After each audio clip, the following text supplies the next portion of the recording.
இங்க சாமி இருக்க. இப்போ நான் உன்னோட அம்மாவாக்கும். Respect me.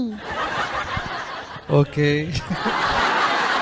சாமி எல்லா பார்ட்டிலையும் பேய் கூடயே இப்படி பயந்துகிட்டே இருக்கே சாமி. நீயே எத்தனைதான் கஷ்டப்பட்டு உன்னை காப்பாத்தினாலும் அந்த பிளாஷ்பேக் கேட்டுட்டு அந்த பேய் கூடயே போய் சேர்ந்துக்கிறிய.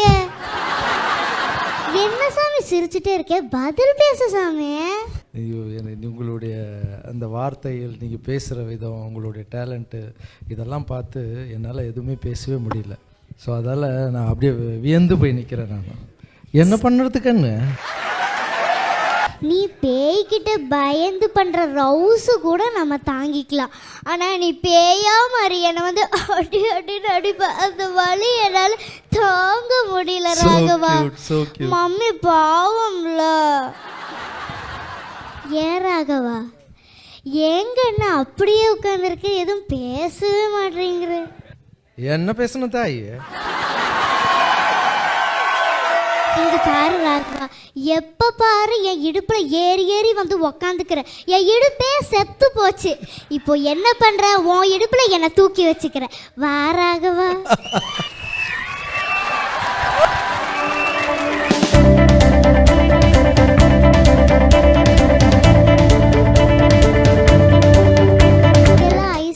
சும்மா விட்டுருவோம் நினைச்சிங்களோ?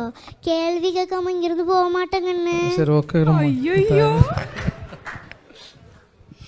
ஏலே ராகவா, எப்ப பாரு இந்த பேய்க்கு பயந்துகிட்டே இருக்கிறியே, ஏங்கன்னது? சின்ன வயசுல எனக்கு எங்கள் அம்மா வந்து பேய் கதை சொல்லுவாங்க. அது சொல்லும்போது அப்போவே பயந்துட்டு அம்மாவை நான் பாத்ரூம்லாம் கூப்பிட்டு போயிருக்கேன். அதை தான் அப்படி நான் சீனாக வச்சேன். ஓ ஏ ராகவா, எப்பொழுதும் என் இடுப்பில் ஏறி ஏறி வந்து உக்காந்துப்பில்ல. நான் கொஞ்ச நாள் வெளிநாட்டுக்கு போயிருந்தேன். நீ என்னடா அண்ணா எப்படி சாமி, கஷ்டப்படலையா? சிரமமா இல்லை? ஆமாம், அம்மா மடி இல்லைன்னா கஷ்டம் தானே, சிரமம் தானே, கஷ்டத்தைப்பட்டேன்.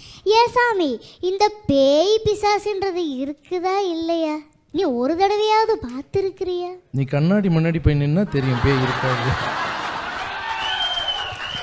சும்மா சும்மா விளையாட்டுக்கு சொன்னேன்.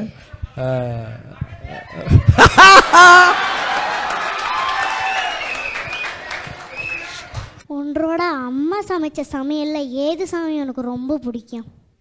எனக்கு மட்டன் தொக்கு சாம்பார் ரொம்ப பிடிக்கும். ரொம்ப பிடிக்குங்களா? உங்களோட ஃபேன்ஸு பொண்ணுங்க எல்லாம் உங்களுக்கு லவ் லெட்டர் கொடுக்கறதா கேள்விப்பட்டேன். கொடுத்தாங்களா? என்னுடைய ஃபேன்ஸுங்க லவ் லெட்டர் கொடுக்க மாட்டாங்க, அவங்க இதயத்தில் எழுதி வச்சிருப்பாங்க. எப்படி கண்ணு இப்படியெல்லாம் பேச கற்றுக்கிட்டு? அம்மா கிட்ட தான் பேச கற்றுக்கிட்டேன். இந்த 30 வருஷம் எப்படி போச்சுன்னே தெரியல ராகவா.